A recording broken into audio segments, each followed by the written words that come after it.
Welcome, Holy Posters. On today's episode, new data from Gallop reports that more Americans than ever no longer believe in God, and a minority of Americans share the political and cultural views of conservative evangelicals. So even though the religious right has been winning in the Supreme Court, it seems to be losing in the court of public opinion. We respond to a Jesuit priest's article wondering if the overturning of Roe was really worth the cost. And when a congresswoman said that the church should be running the government, which church exactly does she have in mind? Then I interview Nancy Beach and her daughter Samantha Beach Kiley about their new book, Next Sunday, an honest dialogue about the future of the church. All of that, plus the New York Supreme Court makes a jumbo ruling. Before we get into the episode, a reminder that we have bonus material available for our Patreon supporters. And this week, the bonus material is a brand new episode of Christian Asks, where Christian Taylor and I talk about my new devotional series about the cross and how it relates to what we're learning about the insurrection on January 6th. Believe it or not, there is a connection, and it's really fascinating, so you'll definitely want to hear that. If you are not yet a Patreon supporter, today's a great day to sign up. Go to holypost.com and click the Support Us button. You'll get access to bonus materials, bonus interviews with some of our guests, special shows like Christian Asks and Getting Schooled by Caitlin Chess, plus exclusive merchandise, special offers, and the Holy Post Book Club. So go sign up today at holypost.com and click the Support Us button. Okay, here is episode 516. Hey there, this is Phil. Welcome back to the Holy Post Podcast. I'm here with Skye Jitani. Hi, Skye. Hello, Phil. And Christian Taylor's back. Hey, Christian. Hey, Phil. Good to see you. Good to see you, too. Welcome back. You're back in your orange pod. I'm in my multicolored pod, and Skye is beaming in from the Death Star. Yes, I am. We got a lot to talk about, so now it's time for the theme song. What's the news that you like the most? Who's your favorite podcast host? If it's breakfast, get your toast. It's Skye and Phil and the Holy Post. Skye and Phil and the Holy Post. And sometimes Christian. Okay, Christian, we just need a summary. What did you do over the last 5 weeks? Yeah, I was on a road show. I was on a road show. I was, traveling with the Girl Who Wore Freedom, doing screenings in DC, New York, Atlanta, Columbus, Georgia. And then I flew with Delta, who chartered a flight with us and Danny, our Girl Who Wore Freedom, and 29 World War II veterans over to Normandy for the D-Day, commemorations, which was powerful and wonderful. And then I shot for 4 days for a sizzle reel for my next documentary on the Battle of Carentan. Fantastic. Could Delta make sure that the flight didn't get canceled with all the veterans on it? Did they have that ability? It did. And the best part of it all was that we checked in at a hotel. We scanned our passports in email. And then we just were escorted to a gate where it said we were going to Normandy. That was all that was on the gate. It was just, you're leaving for Normandy. And we left under water cannons and we landed under water cannons. Oh my and goodness. And then a chorus of kids singing and American bands playing and, the French giving us this big reception in Deauville, in Normandy. You don't normally land there direct flight to Normandy. So it was super cool. I will never forget it. Wow, that's very cool. Did you shoot any of that stuff? Did you get a camera on it? We did. Oh, good. I did have a camera in France. The water cannons were super fun, and the veterans love that, of course, because they got these fire trucks. Everybody loves a good water cannon. It takes you back to childhood with the sprinkler in the front yard. Did the veterans want to go out and jump through the water cannon? Was that a... I don't know, but they were looking out the windows. All we really could see were rain coming on your windows. It's not that exciting, but okay, it's kind of like getting the plane de-iced. Hey, we're de-iced. Looks cool from the outside, though. I learned something about our audience. Our audience is everywhere, and they're very friendly. I mentioned last week that my traveling party got stuck in Basel, Switzerland, and had to end up taking a train to Zurich and spend 2 nights in Zurich before we could get a flight back. And one of our listeners reached out and said, "Hey, I live 10 minutes from Basel. Next time you get stuck in Basel, just call me and you can come stay at my house." That's cool. I got a place to Yeah, stay just outside Basel now that's awesome. for the That's next time awesome. that happens. I had people in Normandy come to Normandy from Germany just to meet me. Because of the So, podcast? yeah, because of Oh the my goodness. podcast. I Wow. know. Pretty cool. What do you know? What do you know? We got listeners all over. Okay. I just got back from Europe with my mom. Now I'm headed up to Michigan with my dad for our annual 4th of July family reunion with my dad, who lives up in rural Michigan, where we blow lots of stuff up. If you've been around for a few years, you've always heard us talk about the 4th of July and how Phil blows stuff up. So that's leaving right after we're done recording. So we got to get going. Supreme Court news, big Supreme Court news from the Supreme Court of New York. Mm-hmm. And this is a case that we've all been waiting for, to find out what they're going to say. And here's the conclusion. We've been waiting. Everyone was waiting. All the news media was camped outside the Supreme Court offices in Albany. Is that where the New York Supreme Court is, I assume? Mm-hmm. The ruling came out. Happy the elephant is not a person. We got animal news today, boys and girls. That's what the Supreme Court of New York had to determine. Remind me of the case. Like, what was the controversy? Yeah, Happy. It's just fun to be named Happy and go have your case go to the Supreme Court, so that everyone has to say Happy. What are we going to do about Happy? Happy the elephant sounds like one of my screen names when we record. Yeah, you should use that. Happy, a 51-year-old Asian elephant at the Bronx Zoo, is not a person, New York's highest court has decided, bringing to a close a case that forced the courts and the public to reflect on what rights human society owes highly intelligent animals. The court's 5-2 ruling on June 14th means Happy is not entitled to the fundamental right of bodily liberty or freedom from imprisonment. That's what it's getting down to.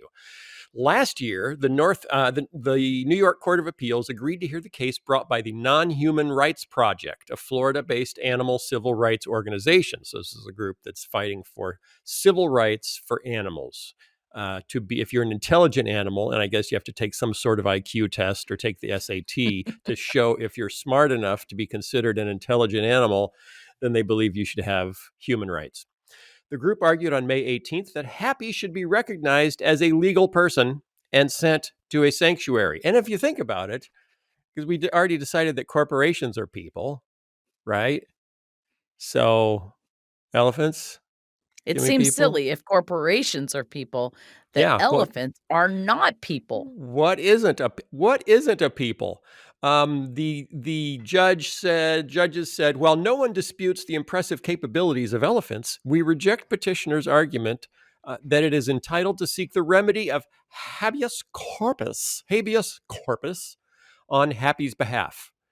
Habeas corpus is a procedural vehicle intended to secure the liberty rights of human beings who are unlawfully restrained, not non-human animals.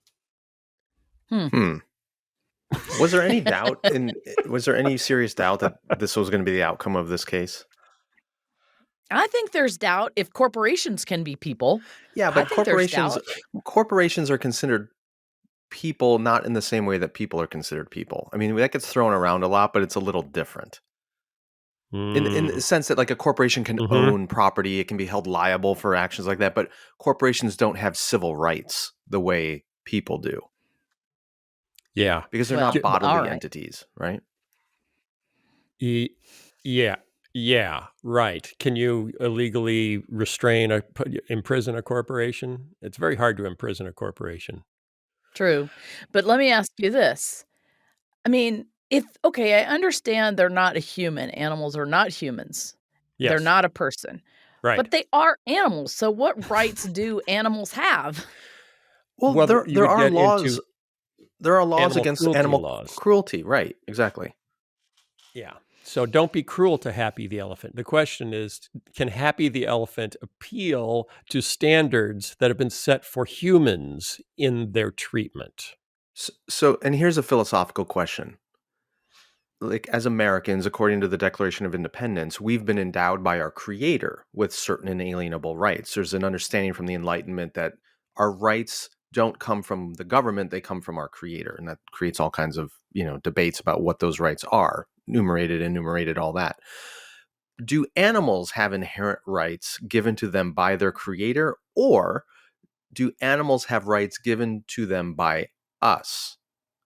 In other words, we create laws in our governments that protect animals against certain kinds of cruelty, but do they have inherent rights that come because they are creatures made by God, or do they come under our authority because we are image bearers of God, and then we give those rights to animals as we deem fit? That's creation a big mandate. Creation question. mandate. Right. Creation mandate says that I'm in charge of the world, so I need to manage the animals for the flourishing of the world. Okay.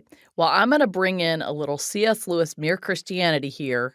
Okay. And the thing is, we know when something is good and bad, in a sense that when we see injustice as humans, we innately and have a reaction, right? And we kind of want to stand up for the unjust treatment of whomever. So if we see animals being mistreated, we feel bad about that unless there's something seriously wrong with us, which tells us maybe that's not a good thing. What's not a good thing? To mistreat animals?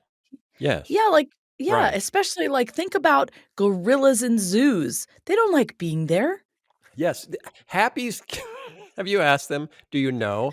I can tell. Look how sad they look on their faces. 3 free meals a day. They don't have to worry about parasites. They get free. I mean, they're treated better than most Americans. They get free medical care. They get free food. It's an all-inclusive resort. They get a ball to play with.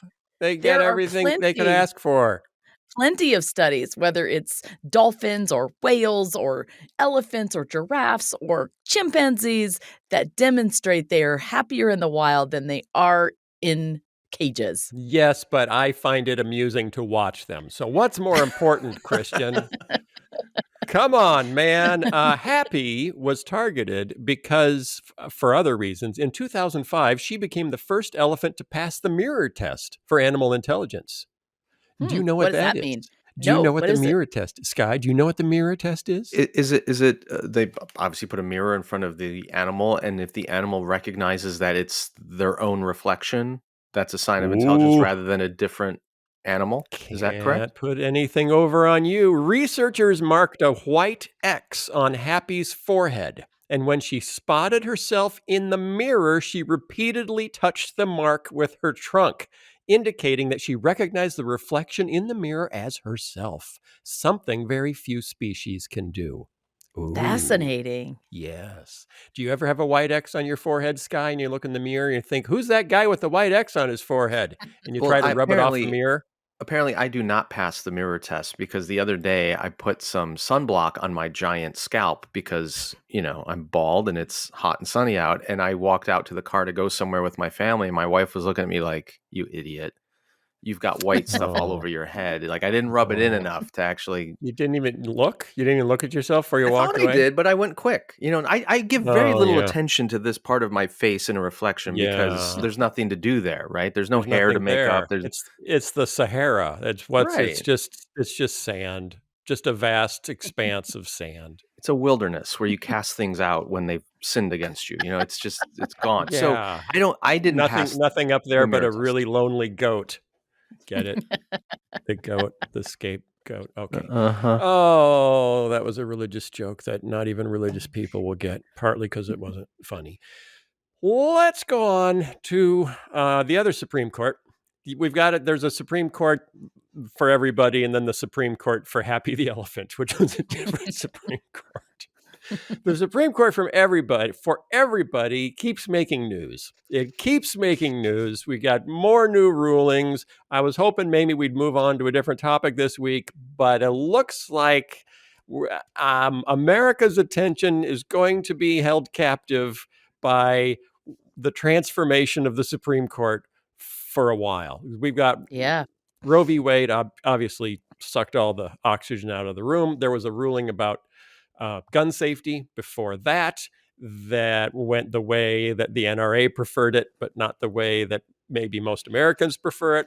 Now there was a ruling about the EPA that went the way big corporations preferred it, but probably not the way most Americans prefer it, that the EPA no longer has the right to enforce carbon emission standards on power plants. And what's interesting is that most of these decisions, so, just in the last 2 weeks, we have decisions that will reduce death by abortion, probably increase death by gun, and probably increase death by climate change. So very mixed bag, wouldn't you say? Yeah, but I think some of the hysteria over a number of these rulings is somewhat misplaced. Okay. And I didn't agree with all of them either. Like they're not the outcomes I would have preferred. Then there's their coach praying Right. thing also. That was a big woo. Yeah, I mean, these obviously each one needs to be discussed in its own context, but at least when it comes we will to not do. No, that wouldn't be us, would it? My understanding of the EPA ruling and even the gun ruling from New York, and Roe v. Wade for that matter, like all of these issues can be resolved through legislation. They can be they can be worked through in Congress to come up with, for example, the argument for the EPA thing was the EPA was trying to assume for itself powers that Congress did not grant to it in its charter. And all they were saying is if this power is going to be granted to the EPA, Congress needs to pass a law to give them that power. So there's no reason why the EPA can't regulate these carbon emissions if Congress would just vote to give them that power. So the real breakdown here is the failure of Congress. It's the failure of the legislation. Same thing with guns. I mean, there's a lot of latitude in the states to regulate guns and who may have them and where they may have them and what guns and what capacity, blah, blah, blah. There's nothing in the rulings that I understand from the Supreme Court that would outlaw states from passing some of those laws. But in many cases, and certainly in the federal Congress, that's not happening. So we keep looking to the Supreme Court to give us laws that we want. And the Supreme Court is saying, that's not our job. Our job is to judge the laws. Your legislators are the ones supposed to write them, and they're not doing it. Doesn't it feel, though, like we've come through a season where the Supreme Court, and particularly, the 60s and 70s, where the Supreme Court felt they had a responsibility to move America forward in terms of rights. And sometimes it was awkward to find those rights in the Constitution strictly, but it was important to move America forward, so they found a way.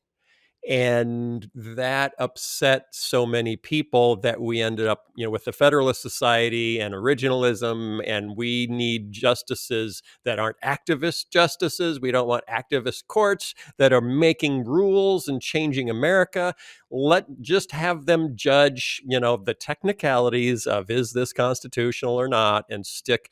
And because most of these, a lot of people are just freaking out and saying, these justices are evil and sinister and they hate women and they want to turn back America to, the 1300s. And a lot of it's really more technicalities of saying, well, technically, like, for example, the Supreme Court also just ruled that the Trump era remain in Mexico policy for immigrants, that if you're applying for asylum, we can require you to stay in Mexico while you apply. They just overruled that and said that no, the Biden administration can end that policy.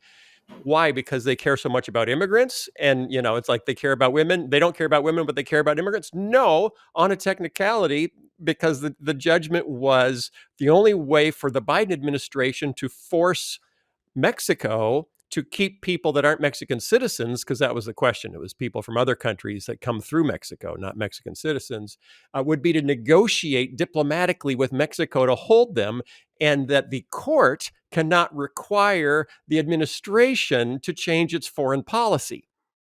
So it's not, we're worried about all these people in these huge camps on the border that are in terrible circumstances. It's really, oh no, that's, technically that shouldn't be that way. And so it seems like we have a court now that's really ready to stick, with this is our knitting. this is our knitting. This is our mandate. We look at the Constitution. We do a word search. Abortion, did it come up? No, it didn't come up. It's not in the Constitution. We do a word search for can't have a gun open carry in New York. Oh, it's not in the Constitution. So we're looking at a new era where the court doesn't try to make America a better place, quote unquote, but simply sticks to the mandate of, is this law constitutional? Which then throws making America a better place back to the legislature, where it probably should be, since we're a democracy, except they don't work that way anymore. Right. Yeah. I mean, could you imagine was it 1954 Brown versus the Board of Education? If the Supreme Court had said, separate but equal is the precedent, stare decisis, all that, we're not going to touch it. It's up to your legislators. Do you know how long it would have taken to break down segregation? Let me just say, it was 1979 when my school was finally integrated. Yeah, it still took long. Exactly. It still took long. It would have taken even longer. So, okay. So don't skip away from that too fast, please, if you don't mind. So, I mean, what's the solution here? That feels super depressing and kind of dystopian, that there's really no hope for democracy in America. And it comes down to us as individuals. The legislature doesn't work like it's supposed to because we as people have changed so much. And the legislature is a reflection of, or should be, who we are as a people. But that's changed because corporations have lobbyists, and it's all become about money and power and position. And what are we to do, Skye? Well, Christian, I think the key phrase that you had there was that the legislature should be a reflection of who we are as a people. But in reality, it's not. Like, when you look at what Americans think about abortion, most Americans believe abortion should be legal, but have significant restrictions. Most Americans believe that there should be a right to bear arms, but with significant restrictions. Most Americans in aggregate have pretty common sense views on a lot of these controversial issues. Our legislators do not. On the right, they're extreme on abortion, extreme on guns, and so on the left. And the reason is because of the primary system. It's because of the parties. It's because of the way we select candidates is completely bonkers and broken. And so there is a way to fix this.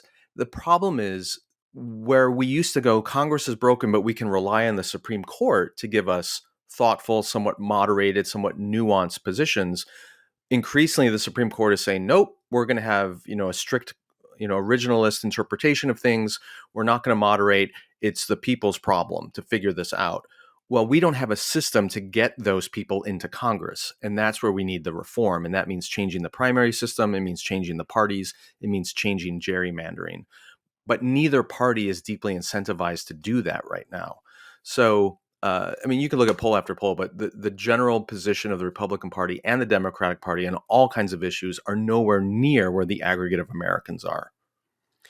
So let's talk about, because we're not here. This isn't a political podcast. Clearly not. It's not a SCOTUS podcast. It's not a POTUS. What other Otuses are there besides SCOTUS and POTUS? SCOTUS, POTUS, COTUS, Congress of the United States. Okay. Well, all the Otuses. We're not there. We're not here for the Otuses. Even the Otis, the company that makes elevators. We are here for the church. We're talking about the church. So the question is, how does the church fit into this? And I'm sure we're making things better, right? Because that's what the church is here to do. Article from National Public Radio. The Christian right is winning cultural battles while public opinion disagrees. And it kind of talks about what Skye just talked about. Our friend Robert Jones, CEO of PRRI, was quoted by NPR saying, "This is the most disproportionate power that the Christian right has had in my lifetime." In other words, and he goes back to the founding of the moral majority and says, when the moral majority began, many of the views reflected by the moral majority were also reflected by the majority of Americans. And that has changed now, that more and more the right wing of the church is taking minority positions in America. Since at least 2008, white evangelicals have been shrinking in population size and median age. Median age for a white evangelical is now 56. Hey, guess who's 56? Christian, you're 56. You are the medium white Oh, evangelical, Phil. no. I'm not 56. 56. I'm 55. Oh, when's your birthday? You're gotta December catch up. 13. Oh, that's right. Okay, you're about to become average for a white evangelical. I am white evangelicalism. I'm it. You are. I'm smaller in population size because I'm only one, and I'm 56. During the Christian rights heyday in the 1970s and 80s, Jones says it was aligned with most of the country, but not today. About 7 in 10 Americans support same-sex marriage now, and that number keeps growing. About 6 in 10 Americans say abortion should be legal in at least some circumstances in the U.S. Tim Whitaker has started, and I don't know who Tim Whitaker is, but NPR's talking about him. He's created a new group called the New Evangelicals. Have you heard of that, Skye? Have you heard of the New Evangelicals? There was a book that came out like 20 years ago with that title, but I'm sure it's not related. Okay, I don't think it's related. Yeah. Apparently, there are some new evangelicals, and we don't even know about it. It says this is how the Christian right has decided to respond to waning public opinion instead of embracing changing views. White evangelicalism rejects pluralism completely, he says. They do not see themselves as coexisting with other religious views or other sexuality ethic views. They see it as a spiritual battle, and they are on God's side. You're a white evangelical, Tim Whitaker. Maybe he's not white. And then we get to Lauren Boebert. You know Lauren Boebert? Congresswoman from... I don't know her personally, but I certainly have read a lot about her. Yeah, Congresswoman from Colorado. And she's a Christian. So she is carrying the name of Jesus into Congress to represent us all. And she said last week, she's tired of the U.S. separation of church and state, a longstanding concept stemming from, in her words, a stinking letter penned by one of the founding fathers, Jefferson. Speaking at a religious service Sunday in Colorado, she told worshipers, the church is supposed to direct the government. The government is not supposed to direct the church. That is not how our founding fathers intended it. And she just won her primary to be reelected for a second term. So apparently her district in Colorado is saying, yep, that's right. Send her back. What do we do when the Christians that we send to Congress are crazy? Again, I bet a real poll of her district would show that her views do not align with the majority of even Republicans in her district. But we don't have open primaries. We don't have ranked choice voting. So we end up with these extreme candidates that have wacky ideas. So... And her statement that the government's not supposed to direct the church is supposed to direct the government is utterly historically bogus. Neither is supposed to direct either. Doesn't she remember why people left England in the first place to come here? I mean, it goes back to the very beginning of our country, not to mention what it says in the Constitution. Yeah, I want to, Lauren. Hey, Lauren, will you come on the show? Mrs. Boebert, leave the AR-15 at home. Come on the show. You saw the Christmas card where her whole family is holding AR-15s around the Christmas tree because that's what baby Jesus did. That's what actually one of the wise men, we don't talk about it. He brought Jesus an AR-15. It's in the Bible somewhere. Come on the show because we need to talk about some things about America and the church and about Jesus. And stuff. I think maybe we can... What would you say to her? Let's think if she was actually here on this podcast. Where would you even begin? Well, Phil, one thing you're assuming is that she is genuinely ignorant. And I'm not sure she is. No, you don't think so? But she knows, she's a politician. She knows what will get her attention, donations and votes. And maybe she is genuinely ignorant. Can you be that cynical? Can you be that cynical? Yeah, I'll give you an example from the other side. The Democratic Party has spent something like $40 million in this primary season supporting big-time MAGA Republican candidates. And that sounds, they think will lose. Right, because they want those candidates on the ticket because they think they're easier to knock off. So talk about cynical. Yeah. The Democratic side is doing it too. But Lauren Boebert, maybe she is genuinely ignorant of all these things. Apparently, that is no longer a barrier to public office, which is pretty sad overall. I mean, I think Trump was one of the most ignorant people that has ever been in the public square, and it didn't stop him from winning the White House. So, yeah, maybe she is genuinely that dumb, but if she isn't and she's just being shrewd and it's getting her elected, then that's just evil. Yeah. All right, Thomas Reese is a Jesuit priest. Okay, we're gonna go to the Catholics and see what the Catholics have to say. He's writing a column for Religion News Service. He says the column is titled "What Has the Demise of Roe versus Wade Cost the Catholic Church?" And he doesn't mean like, what can we do now that we couldn't do then, or what can't we do now that we could do then? What he means is, what did we have to pay in order to overturn Roe v. Wade?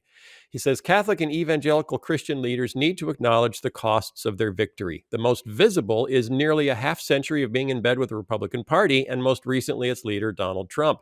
It also meant becoming a single-issue constituency who sacrificed nearly every social justice issue to create a Supreme Court that would reverse Roe versus Wade. That court also killed state gun licensing laws in New York and other states, is making it more difficult for the executive branch to approve regulations that would protect public health and the environment and enable the United States to meet its commitments on reducing carbon emissions and other greenhouse gases. Republicans finally delivered on their promise to reverse Roe, but in every other way are making the world less hospitable for life. The real winner, this is a Jesuit priest talking, the real winner of the abortion fight is corporate America, which installed friendly justices onto the court while the religious right got the press for it. So corporations got what they wanted, and no one had to get mad at the corporations because the religious right did all the work. In short, stuffing the U.S. Supreme Court with conservative justices has set the stage for a string of victories for corporations that do not want the government telling them what to do. Regulations governing fossil fuels, pharmaceuticals, food safety, energy conservation, civil rights, public health, and every other aspect of life will be more easily challenged by corporate lawyers with this court.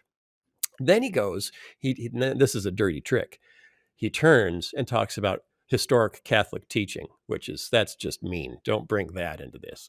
In Catholic teaching, being pro-life is not just about abortion. Being pro-life means concern about all life from the womb to the tomb. Now that the bishops and other anti-abortion Catholics have won their fight against Roe, will they embrace a more consistent ethic of life? Will they live up to the extensive social justice agenda they espouse on paper? Will they reach out to Democrats who oppose them on abortion but support social programs, healthcare, housing, food assistance, jobs, daycare, to help mothers care for their children? So his hope is that if Roe is off the table, maybe Democrats and Catholic bishops can actually work together on the part of the Catholic teaching agenda that Republicans hate.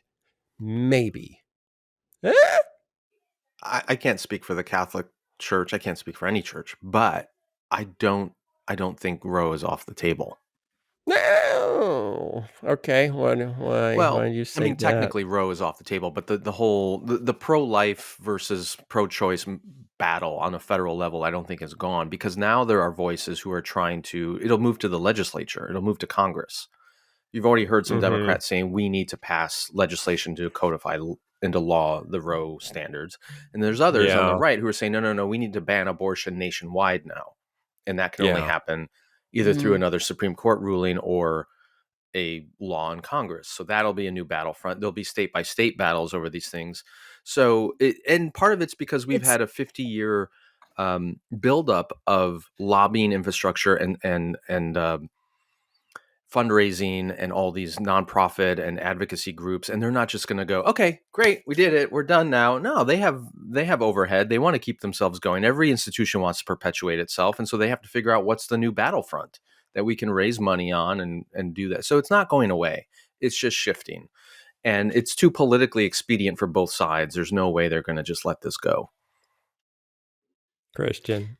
The thing that's interesting to me is that, in a sense, we talk out of both sides of our mouth when we say we want states to have the rights to decide for themselves if they should have, an abortion regulation or not.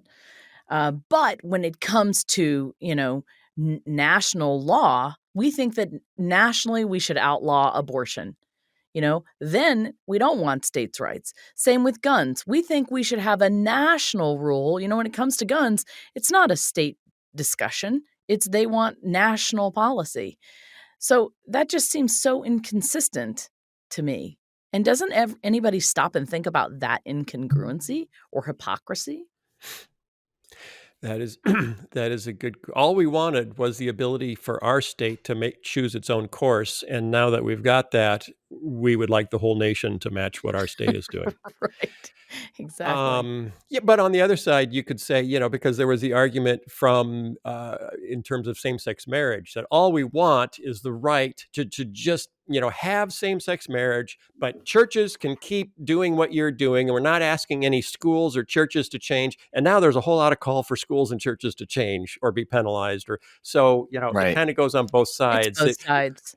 Just give us this. This is all we want. And actually. Yeah, I want it for everybody. We want the whole country to be consistent in what we believe is right. Which you can't blame people for wanting the whole country to do what you think is right. I don't think that's entirely what's going on here, though.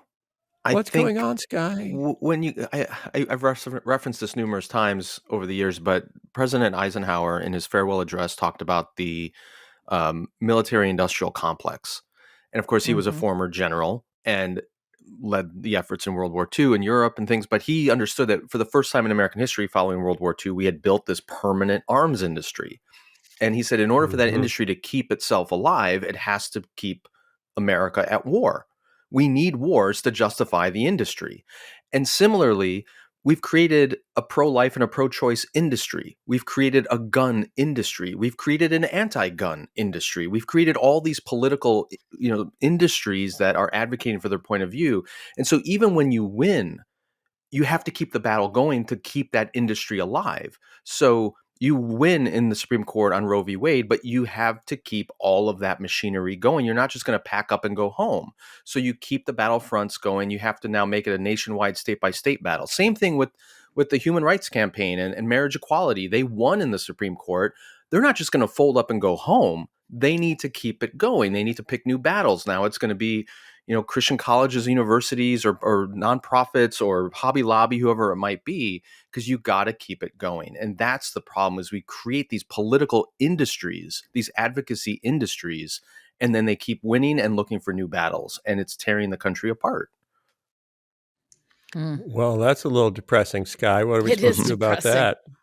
I think that it does come down to individuals. I mean, really, we can only control what we can control. Yeah. And so it is up to us. It's the same thing in our faith. We talk about how we want the world to change, be more forgiving, be more just. We can't do that on a huge, broad, spectrum. We can only do that in our own lives, in our families, in our neighborhoods, in our churches. And I think we have to begin to change as individuals. And I think listening to what Skye is saying, or what you're saying, Phil, is a start to sort of open up our minds and understand these things, to help us understand how to vote.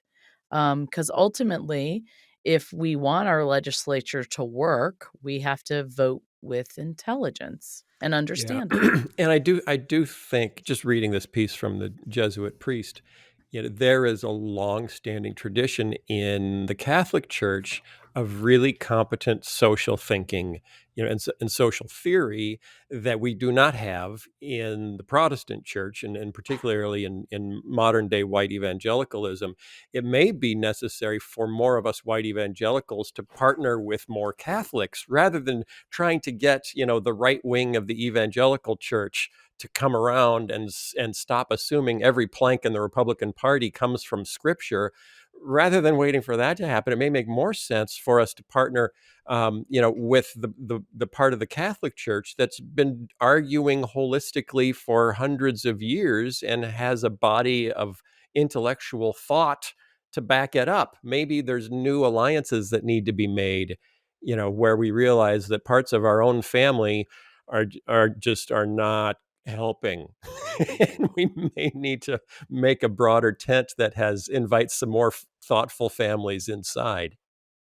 I mean, I think that would help. That's a creative, out of the box thought, I think, Phil, because his point about being pro-life all the way around in everything, not just abortion, that's the weakness that I see here. We're focusing on one thing and leaving out all these other pro-life problems that need to be addressed. And I do think the Roman Catholics over the course of time have been focused on those things, and partnership between those Protestants and Catholics might be a good idea. How do we start that?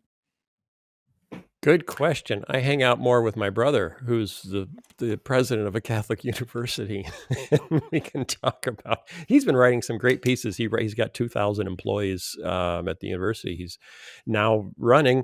And every Sunday he writes them an email, which is just a kind of a greeting for the week. But he dealt with Roe v. Wade. He dealt with the gun issue. So he's doing some really interesting thinking. We should have him back on at some point to talk about walking the fine line, because he's got students, he's got a young generation of students that are by and large pro-LGBTQ, anti-gun rights, but he's also the president of a Catholic university, has to deal with the bishop, the local bishop. So the line he's walking is pretty interesting, and he does a stellar job. Rob, go Rob. I'll see him in Michigan tomorrow.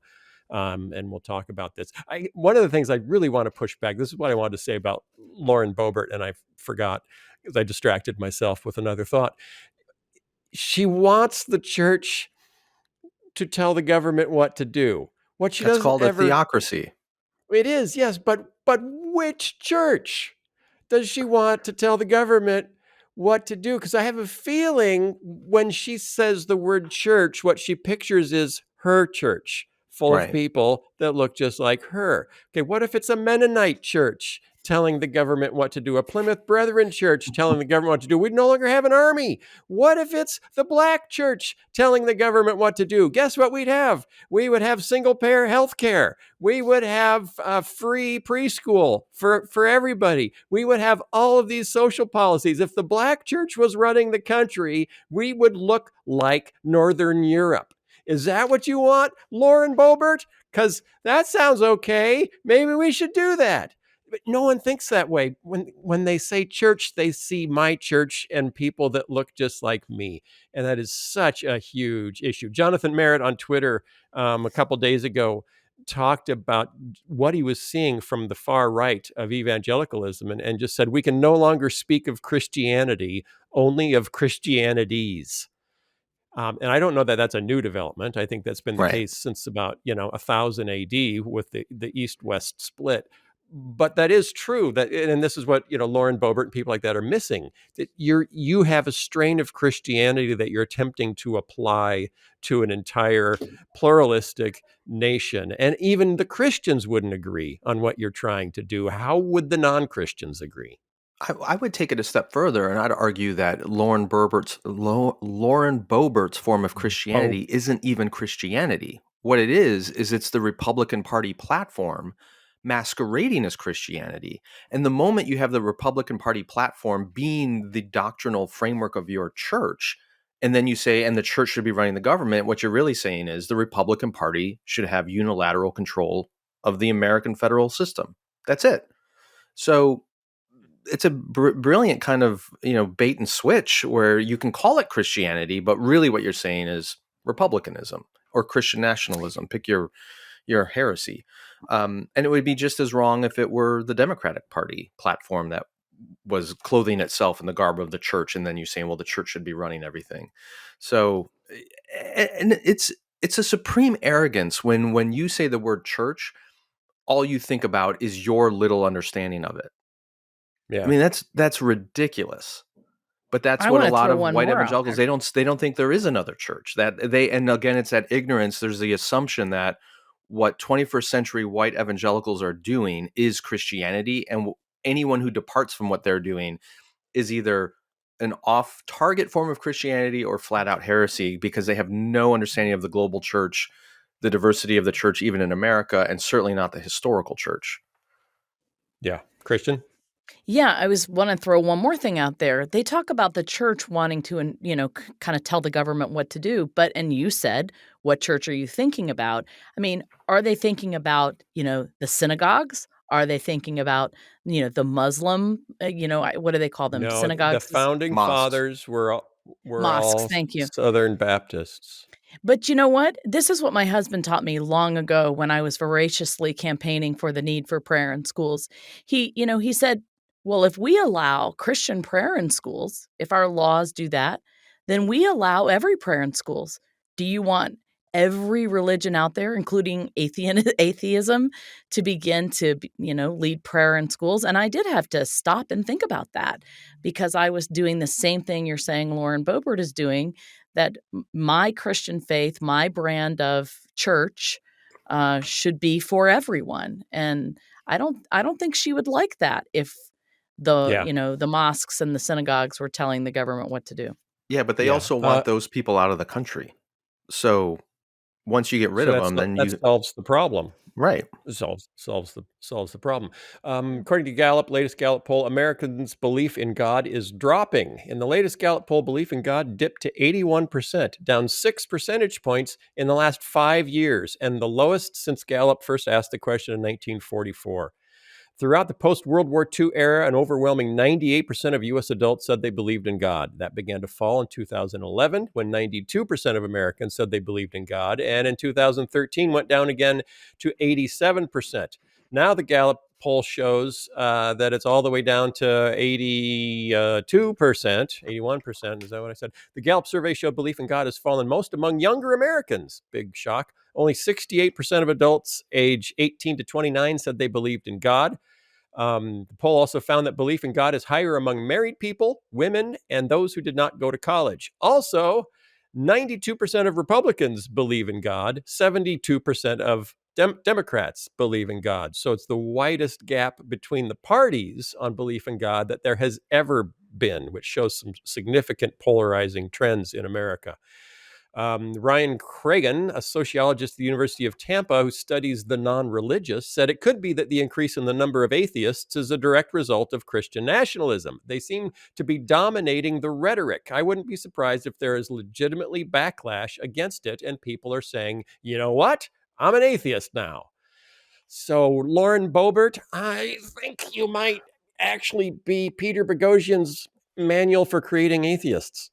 Yeah, I think that there's two different dynamics going on here. One is just purely demographic, and that is old people tend to die, and old people tended to believe in God more. And so as they, kind of fall off the moving walkway on one end, the people coming on the moving walkway who are entering adulthood, young people, don't believe in God as much. So that's skewing the demographic, shifting of America. Now, the second dynamic and the second question to ask is, why aren't young people believing in God as much as previous generations? That's because where they're not Republicans. Right. And they've been growing up in an environment of the religious right, of Christian nationalism, of Lauren Boeberts, of anti-LGBT rhetoric, of all the other, negative baggage of Christianity and faith in general. And so they're less like, and also the church has been doing a horrible job of actually passing along the faith to the younger generations raised within the church. So all of those dynamics lead to a higher rate of atheism or non-belief among young people, while the old faithful are, graduating onto eternity. And that's why you have this changing demographic in America. And I don't see any signs of that stopping. Well, do you think then that eventually the pendulum will swing back the other way? I mean, right now you have these, 50s and up sort of forcing our policy and, hoping to get these Supreme Court people, nominated and passed, and they will eventually pass away as well. So if this younger generation that is growing up less religious, won't that eventually turn the tide? It may. I think where I find some hope is in immigrant and communities of color, because Latino Americans, African Americans have much higher rates of religious belief and Orthodox Christian belief than white America does. And as those populations grow and become a larger percentage of the country, there is a hope that the form of Christianity that dominates in America looks less like old white Republican Christian nationalism and looks more like the African American church, the Latino church, some of these other expressions. And there may well be hope for a public form of Christianity that doesn't have the same baggage that the current variety does. And maybe that sparks some kind of religious revival. Maybe people become disillusioned with some of the false promises of radical secularism, and all that leads to an awakening of sorts. I don't know, but I don't think the vehicle of white evangelical Christianity in America is the future. Okay. We got to wrap it up. But all of you, if you're listening, are you listening out there today? If you're listening out there today, you need to stick with us, because we need to figure this out and we need your help. And if we can work together, if we can keep talking about this, and we can meet up with our Catholic friends, our Jesuits that also care about everything, not just the things that the Republican Party says you should care about, if we can all work together, I think we can do something about this. So I want to be hopeful. I want to end hopeful, because I do have hope, because every movement starts somewhere and there's other people. I hear there's new evangelicals somewhere. Didn't even know about those. I'll have to meet those someday. And we could do something if we actually try to apply following Jesus the way he instructed us to, of loving God and loving neighbors, and not worrying so much about whether I need to have the right to buy high capacity magazines. That's just not that important to following Jesus. If we cannot lose our minds, if we can stay sane and work together and keep listening to each other and hang out with some Jesuits, I think we can maybe make a difference. Okay? That's where I am today. I'm going to Michigan to blow stuff up. Hopefully I'll bring back all my fingers and we can keep talking about this. And we have a great guest. Thank you so much for your support on Patreon. We really appreciate it. We're buying more polish for Skye's head, and that's about it. That's mostly where the money's going right now. And love you guys. Have a happy 4th. We'll see you next time. Bye. Bye, everybody.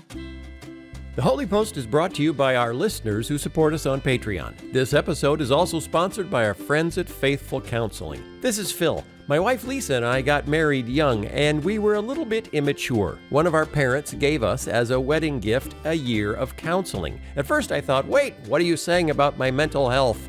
But the ability to talk to a counselor as issues came up in our lives and in our relationship was a huge help. Faithful Counseling is a Christian counseling service with more than 3,000 licensed therapists across all 50 states, with access by video or phone sessions, or even chat and text. With expertise in depression, stress, anxiety, trauma, family conflicts, and more. You can ask for a new counselor at any time, and financial aid is available for those who qualify. Best of all, Holy Post listeners get 10% off your first month from our sponsor, Faithful Counseling. So what do you got to lose? Give it a try. Go to faithfulcounseling.com/holypost. Just fill out a questionnaire to help them assess your needs, and you'll get matched with a counselor you'll love. That's faithfulcounseling.com/holypost.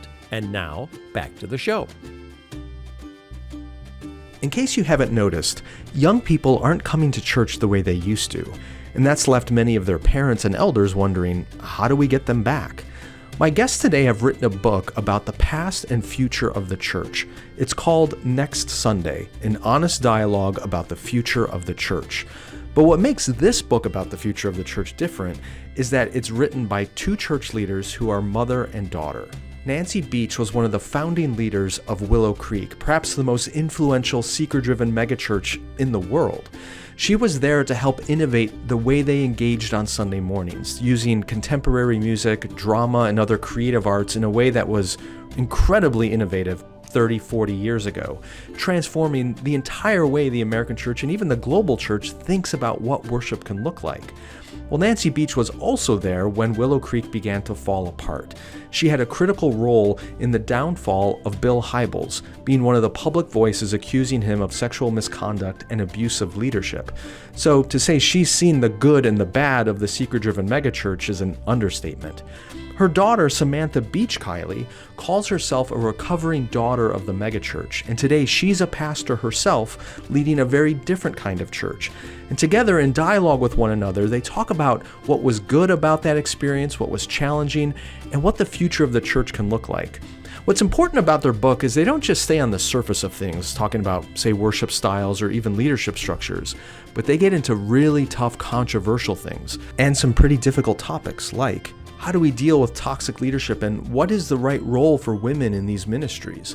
It's a really in-depth, hard, raw, honest look at things that they both love about the church, things they struggle with, and how in dialogue with one another they're trying to innovate the right path forward without losing the wisdom and guidance of the past.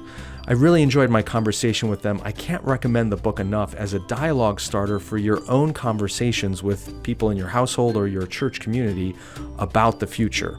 Here is Nancy Beach and Samantha Beach Kiley.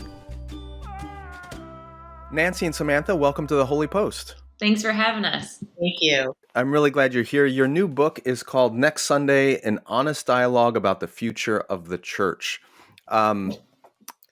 I finished the book recently. It's fantastic. It's the kind of conversations we need to be having in the church cross-generationally as well.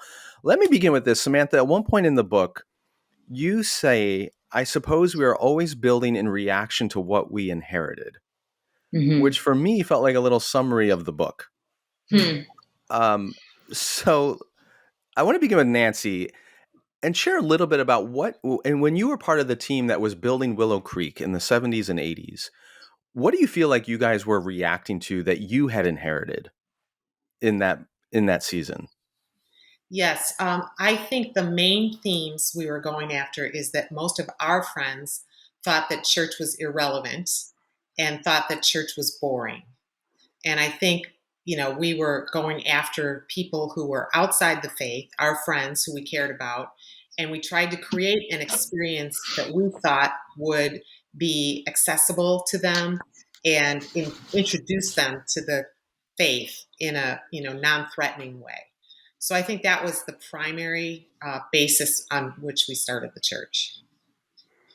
And then Samantha, you grew up in the church that your mom and her peers created, and then reaching adulthood, you're now a pastor yourself. What do you feel like you inherited that you and your generation are reacting to? Well, there was a lot of good that I'm grateful for in the church that I grew up at. And one was the use of the arts as part of the Sunday experience. I think at times that grew and grew to such a high level of production that some of my friends began to feel this sense, not necessarily at Willow, but at churches around the country, that church was performative, and the questions about, where this money was being spent, were they actually backing up these ideas that were being put forth on stage. And so I feel like my friends started to grow some seeds of distrust around, honestly, around where money was going. And that also related to the church becoming more and more vocal politically, which I think has happened in the last 20 years or so. And so that's planted, I would say, a serious seed of distrust among at least my group of friends when they think about the church. Yeah, my guess is I'm somewhere between the two of you in age. So I'm a Gen Xer, and maybe I'm a bit of a bridge. But as I read the book, I felt resonance with both sides of what you were saying, and maybe because of my own experience as a church leader. But Nancy, your argument that you were trying to create a church that was answering the question, can Christianity be relevant? And Samantha, you're part of a church that's asking, can the church really be trusted? They're really different questions that lead to very different outcomes of the church you're a part of. How does it, both of you have spent a lot of your lives in the arts. Nancy, you helped create a whole form of Sunday experience that has deeply influenced the church around America and affect the world. Samantha, you've been in theater. You continue to, I assume, use those gifts in the church in some capacity. How do those two questions of trust and relevance relate then to the Sunday morning experience and the way that you went about, each of you, leading and crafting that gathering for God's people? Well, I can share. I think that it was a particular challenge to me then, still believing that the arts had a place on Sunday morning, which was a value I inherited growing up. That was where I fell in love with theater and the way that the arts can move us to understand and express God's beauty in new ways and experience moments of wonder and transcendence. I still believed in all of that, but I just think the aesthetic had to shift a little bit to reach the people that I knew. And so it pushed me to create pieces that that just looked a little bit different, for like in a really technical way. As a theater maker, most of my work doesn't imagine that the audience isn't there. It speaks directly to them. The breaking of the fourth wall is what we might call that in theater. And I looked at other stuff that had a real simple aesthetic that looked like it came up out of the space in which it was made. And so that was sort of how it began to express itself in my own work, how to use beauty to help build back trust. My pieces also try to name a lot of the things that people may be wondering about and fearing as if it's their first time back in church. I think about that a lot. And Nancy, how about you? When you, both in the early years of Willow, when you were crafting this new way of thinking about Sunday morning, and up to the present, how has your vision of Sunday changed in what you've been trying to accomplish with it? Well, what I still hold on to is that the arts are uniquely capable of moving people. And so there's an emotive aspect to church, and it's not just about the head. And I think the arts are capable of, like nothing else, of deeply moving us. So our team was trying to create what we call transcendent moments, which you can't really do on your own, that combines with obviously the Holy Spirit to really touch someone.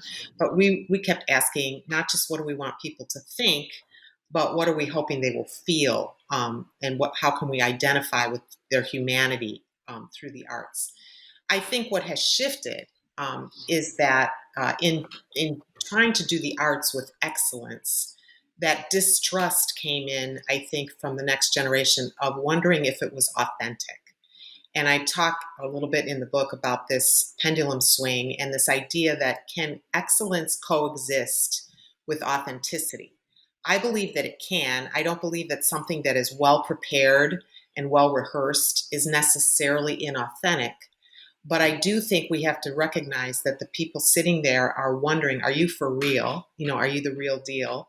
And that's why I think some of the approaches that Samantha has used and others in her generation are still using the arts, but they're using it in such a way that I don't think that wall of distrust is so high. It's hard to explain, but I think they're very aware of that. I just think that we can't elevate this idea that just because we throw something together and it's really sloppy and mediocre, that makes it authentic. I react against that kind of thinking. Yeah, my primary work in the church when I was a pastor and even after that has not been in the arts necessarily. It's been in preaching and teaching, which I sort of consider a performance art, depending on how it's done. But same thing. I remember being in places. It's really hard for me to sit in a service and listen to a sermon without critiquing it. I'm sure you experience that in other ways when you're in a service. But I remember being in some services where the teacher or preacher, in the name of being authentic, was just really a terrible teacher. Yeah. And you go, this is not the kind of authenticity I want. In the recent past, we have been through a pandemic. We have seen massive technological upheaval impacting the church. People are becoming accustomed to a digital form of content delivery where they can just hear a podcast sermon or Zoom into a church gathering of some kind. And we're all trying to figure out our way through this new reality. Nancy, in the book, at page 69, you say, quote, I do not believe that the gathering as we know it, I'm sorry, let me start that over. Quote, I do believe that the gathering as we know it will die if it's only about the delivery of content. And then you go on to say, I don't believe content will drive anyone to make the effort, meaning the effort to show up on a Sunday. There must be more to the experience that would get a person to say you had to be there. as you continue to advise churches and church leaders, or Samantha, as you are in the midst of that yourself, what do you believe Sunday morning needs to incorporate beyond content delivery in this digital age of the church? I think there has to be, first of all, some opportunity. People can seize it or not, but some opportunity for community. Otherwise, why would we gather? Again, we don't just need to watch something, but why would we gather? For example, there's a church I know in Wisconsin that, coming out of the pandemic, really shifted everything they do. Now they have the space that works for this, but they have decided to do a Sunday morning breakfast experience. So everybody comes in for breakfast, volunteers prepare it, and then they sit at tables and they have optional questions they can talk about with each other, and then they experience the worship service right in that same room together. The church that I'm a part of, I was back there a couple weeks ago down in the city in Chicago, and I have been showing up for the gathering intermittently, like a lot of people. I think through the pandemic, I've been sometimes just watching online, and I even surprised myself at how meaningful it was to actually be in the room. When you pray together, have moments of silence together, maybe in some churches confess your sins together, take the sacrament together. There is something powerful about that that's very different from sitting in my pajamas at home.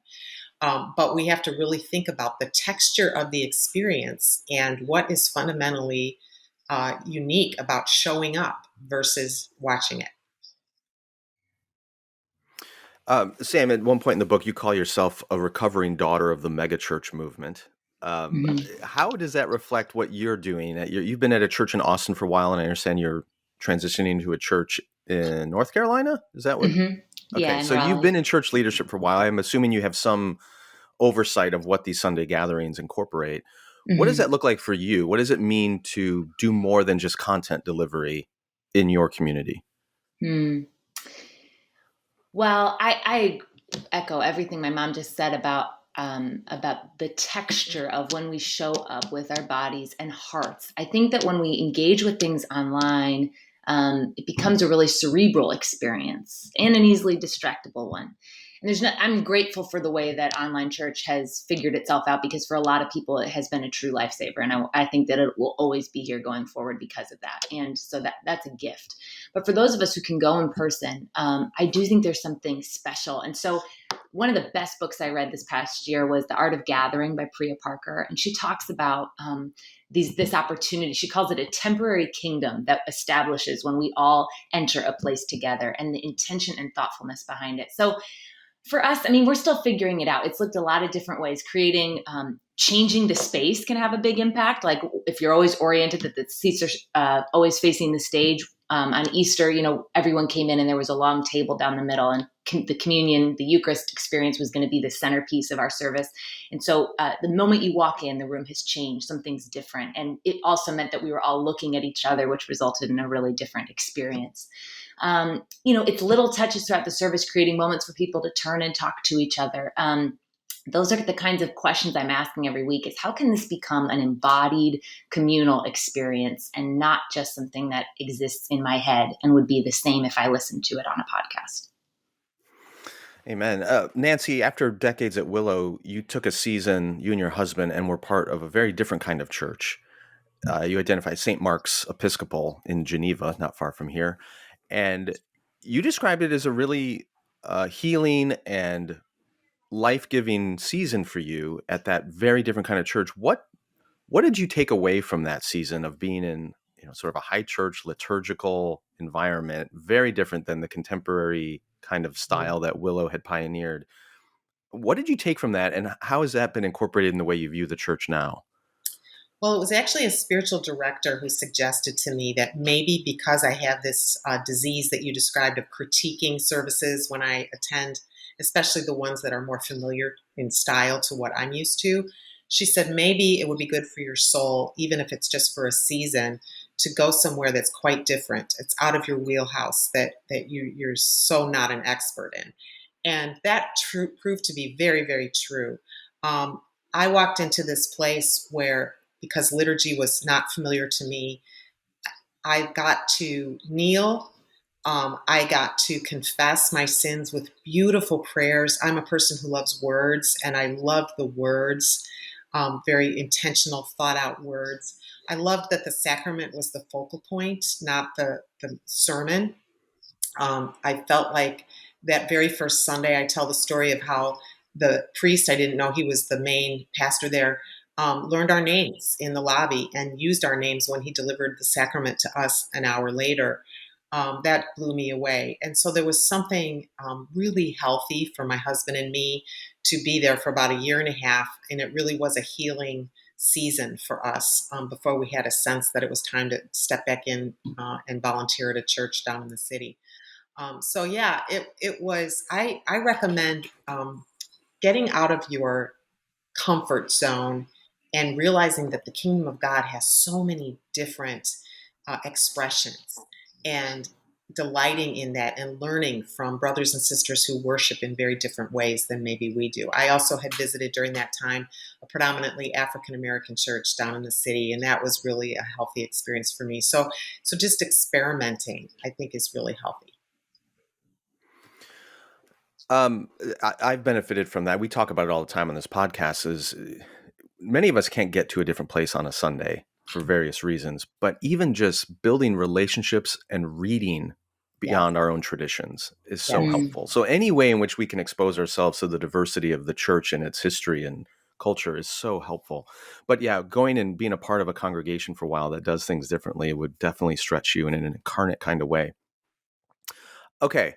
One of the things that struck me about the book, Nancy, from your end of it, and the way these chapters are constructed is you write the first part of each chapter, and then Samantha, you wrote the second part, and you kind of get two angles or two facets on the same topics. But Nancy, you have a bit more history, to put it delicately. So one of the things that struck me about your part of the book is I was impressed with how much you've continued to grow and learn, and your curiosity and the development and admission of areas where you had ignorance or blind spots that you had grown to acknowledge and diversify your thinking and expand it.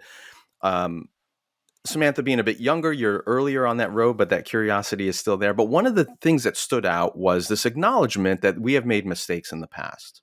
We've had blind spots, whether historically, personally, in our tradition, in our congregations, and a desire to move beyond that. So here's my question, and this is for you, Samantha. As the younger person in this conversation, it's pretty easy, and I felt this way when I was young. I'm 46 now, so I don't know where that puts me. I feel young in some environments and really old when I'm with my kids. Oh, you're very young, very young.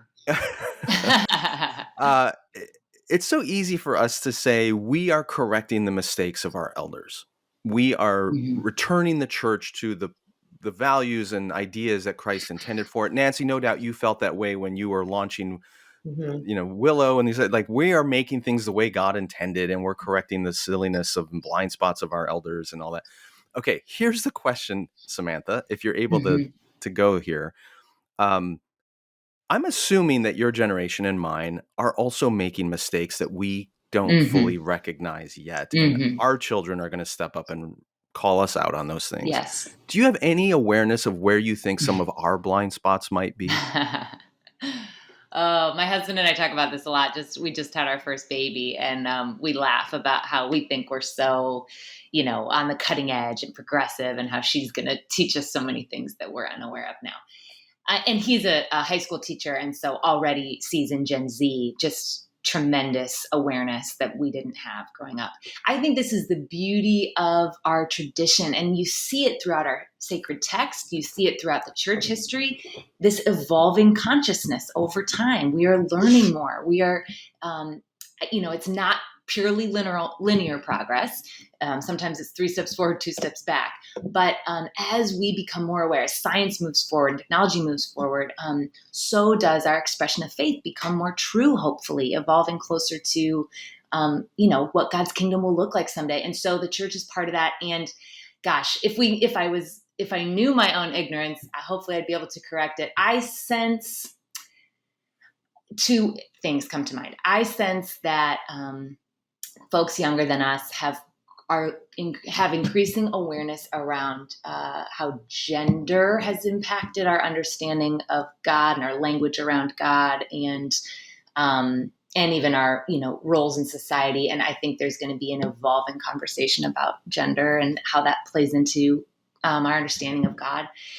And then the other big one is the world, the climate, creation. I just think even now we are ignorant of some of the ways that we have failed to steward our natural resources and creation and take care of this planet in a way that I feel like younger folks are really going to help us understand. And so those are two that I sense already that I want to grow in.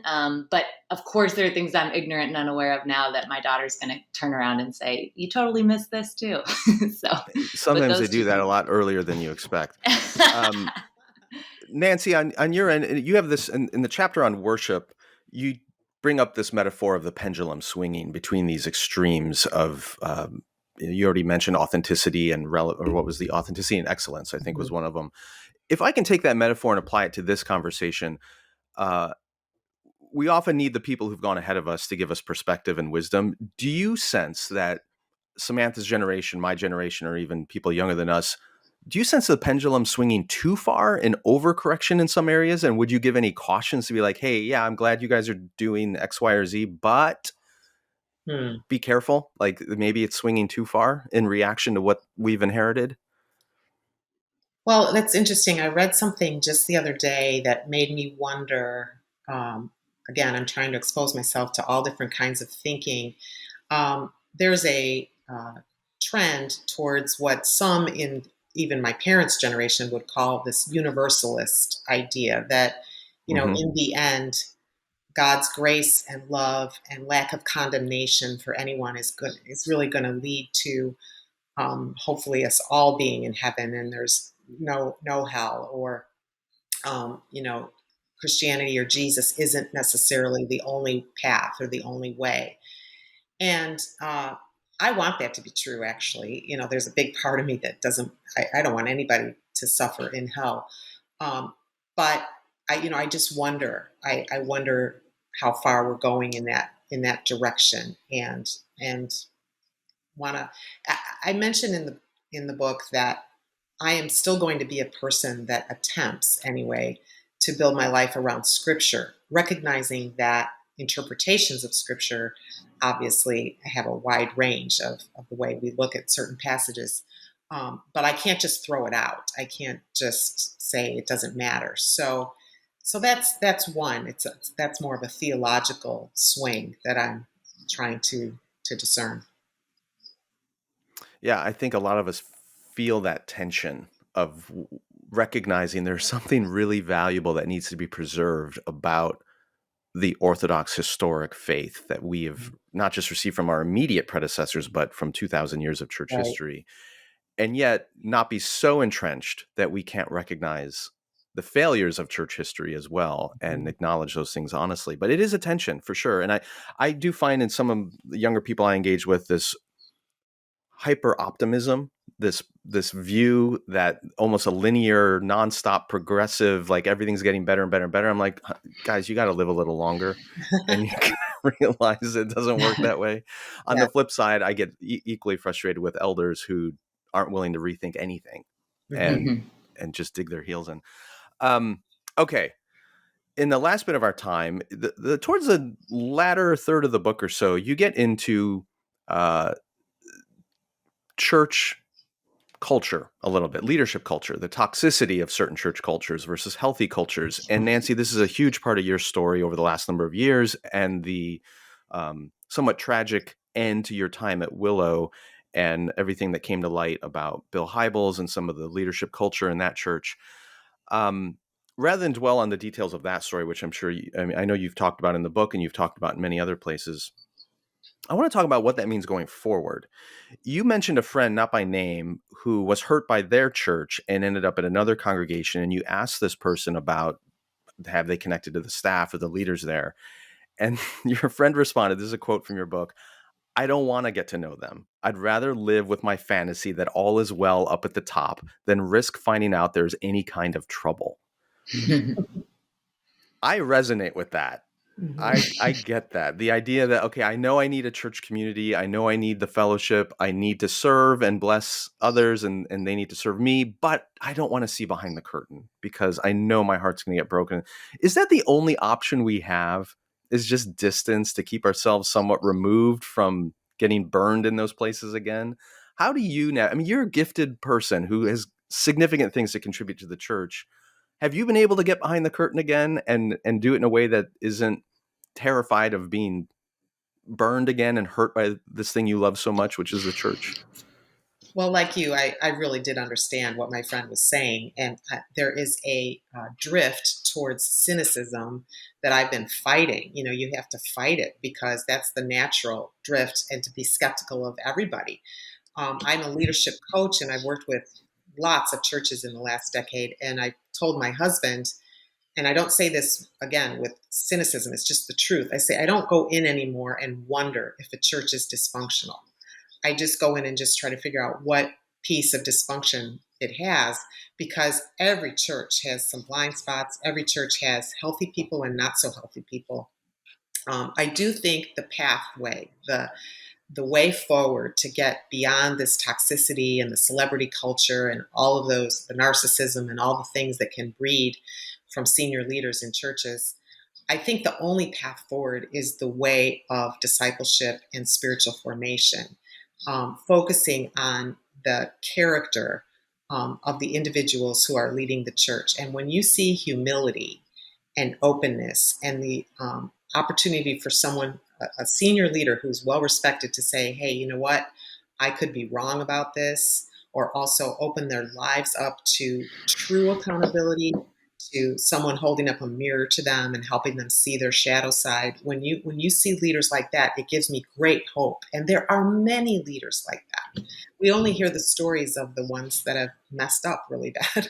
But I'm encountering some really lovely, godly, good people who have been formed by the Spirit of God. And that's what gives me hope for the future. Are they perfect? No. Am I? No. But I'm beginning to get excited about the fact that, because I think it's a reaction really to all the moral failures and power abuse, etc., I'm seeing a lot of young people say with great concern and humility, I don't want to end up like that. So how am I going to steward my one and only life and build my character in such a way that it will be less likely that I could fall into the same ditch? Samantha, as a pastor responsible for a church and a community and all, how do you think about this beyond personal formation? Are there structural elements to the way a church is set up, or systems that are created that you think are more conducive to a healthier church culture or more likely to end up in toxicity? Yes, I think that, well, for one thing, what I witnessed happen at Willow, honestly, whet my taste for a denominational experience because of the governance differences in a non-denominational church and a church that had a structure and a body and a hierarchy of leadership, so that if there was an issue at the top, there were places to go. And I think the sad reality is that in some of our churches, and this could be true in denominational churches as well, there's one usually guy at the top who really controls, who really sits at the top, and there isn't a true system of checks and balances. And so if he has power over or sits on the board of elders or whatever that leading body is, that can just kind of perpetuate a power dynamic that's tricky when things do arise, issues arise. So I think that's one thing. And then I think when we're all learning this and craving this, a more diversity of voices from the pulpit, from the front, will begin to, I hope, chip away at this celebrity culture that I think we all recognize as unhealthy, that social media and, online church hasn't really helped, I think has only hurt. I think a system where we are hearing from and being led by a diversity of voices would also help erase these power dynamics that I think are really dangerous for everyone, for people, who report to that person and for that person themselves, who shouldn't, I don't think, be tasked with such power. Yeah, that's a good point. Nancy, at one point in the book, as you were reflecting on your the tension and the the struggle you had in figuring out how to handle what you saw going on behind the scenes at Willow, you recognized in yourself one of the tendencies. I think it was from another source that was talking about these systems at other churches, but the people closest to the toxicity sometimes benefit in an odd way from that leader. And so there's reluctance to out what's going on. And we can blame ourselves for that if we remain silent or we don't really, hold someone accountable. But isn't there a systemic problem when so much of a church ministry hinges on a single personality? Absolutely. That we create such fragile systems. They're like Goliath, right? They look big, they look strong and powerful, but one little rock and they're down. So as you look at churches, as you counsel leaders, how do you guide them toward avoiding that kind of fragility in their systems? And is it like what Samantha is suggesting, like a diversity of people on the platform who are speaking rather than one golden tongue all the time? Or what other advice do you give leaders to avoid those dynamics? Well, there are churches that I'm aware of that were, especially startup churches, these independent churches that don't really have what you would call a true board of directors. They don't have a leadership body. They might have, I know one church that has like a few advisors that the pastor invited, and they're basically his friends. They're not going to speak truth to anyone. And Sam mentioned the denominational structure. A friend of mine who's an Episcopal priest, he said, we've had our share of moral failures. We're not perfect by any means, but there is a system. There's a process. There's a bishop. There's a, and when there's any accusations, we have a real process that we must follow, especially if there's any allegations of sexual abuse or power abuse. So I really would start by looking at our governance. It sorely needs some attention.